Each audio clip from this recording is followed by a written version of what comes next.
7 মাস বসে খাই। আমার সংসারে খুবই অভাব, আমার বাচ্চাদের নিয়ে আমি খুব কষ্টে আছি।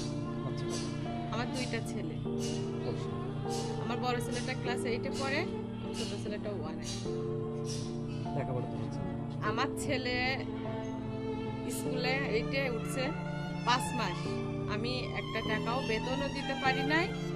এমনকি আমার ছেলের সামনে পরীক্ষা, আমার পরীক্ষার ফিসও দিতে পারি নাই।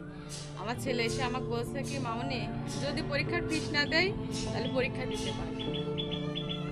তো এখন আমার প্রশ্ন হচ্ছে, আমার সারা বাংলাদেশের কাছে আমার একটাই প্রশ্ন, তাহলে আমি কি করব? আমার বাচ্চাকে লেখাপড়া আমি বন্ধ করে দিব? আমি ব্যাটের কাছে জানতে চাই, ব্যাট কি চাই? আমার সন্তান মূর্খ হয়ে থাক, আমার সন্তান কি ভাত বিনা মরুক, সেটা চাই?